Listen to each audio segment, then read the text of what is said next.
வணக்கம். சற்று முன் கிடைக்கப்பெற்ற மிக மிக முக்கியமான செய்தி ஒன்று வெளியாகியுள்ளது. சுமார் 3000 கோடி கொள்ளையடித்த அதானி மீது எஃப்ஐஆர் போட மறுக்கும் திமுக. ஊழல் செய்வது உறுதியாகிவிட்டதன் காரணமாக அதானி மீது வழக்கு போடுவதற்கு ஏன் தாமதம் காட்டுகிறது திமுக அரசு என பல்வேறு எதிர்க்கட்சிகளும் கேள்விகளை எழுப்பியுள்ளார்கள்.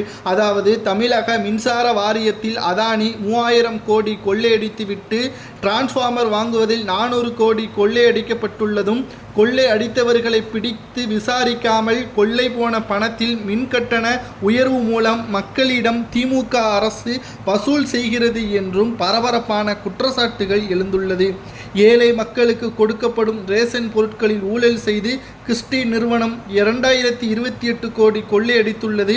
ஆனால் அவரை பிடித்து கொள்ளையடித்த பணத்தை மீட்காமல் ரேஷன் கடைகளில் கொடுக்கப்படும் உணவுப் பொருட்களை குறைத்து மக்களை தவிக்க விடுவது நியாயமா என்ற கேள்விகளும் இங்கு முன்வைக்கப்பட்டு வருகிறது. குறிப்பாக அதானி மீது வழக்குகள் பதிவு செய்ய வேண்டும், அவரை சிறையில் அடைக்க வேண்டும் என்று மக்களவையில் எதிர்க்கட்சிகள் போராட்டத்தை நேற்று நடத்தியுள்ளார்கள். ஆனால் இதில் திமுகவின் எம்பிக்கள் மற்றும் திமுகவின் கூட்டணி கட்சியின் எம்பிக்கள் கலந்து கொள்ளவில்லை.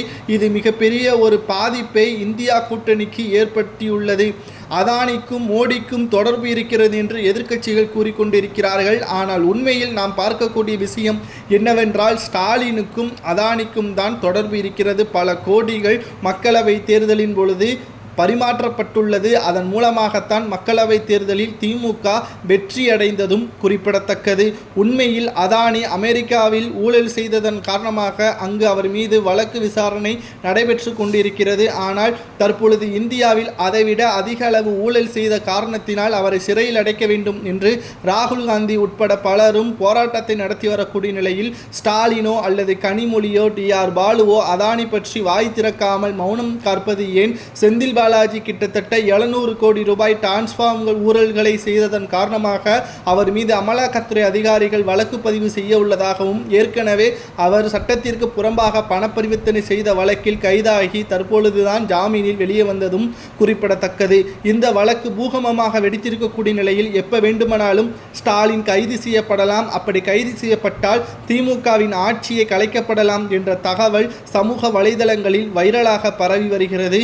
இது ஒட்டுமொத்த திமுகவின் தலையில் மிகப்பெரிய ஒரு இடியாக விழும் என்றும் எதிர்பார்க்கப்படுகிறது. அதானி ஒட்டுமொத்தமாக தமிழகத்தில் மட்டும் 3500 கோடி ஊழல் செய்திருக்கிறார். இதில் செந்தில் பாலாஜி மட்டும் சுமார் 400 கோடி ரூபாய் ஊழல் செய்திருப்பதாகவும் தகவல்கள் வெளியாகியிருக்கிறது. எஃப்ஐஆர் போட்டு அவர் மீது வழக்கு பதிவு செய்யாமல் காலதாமதம் செய்வதற்கான காரணம் என்ன என்பதை கமெண்ட் வாயிலாக கூறுங்கள்.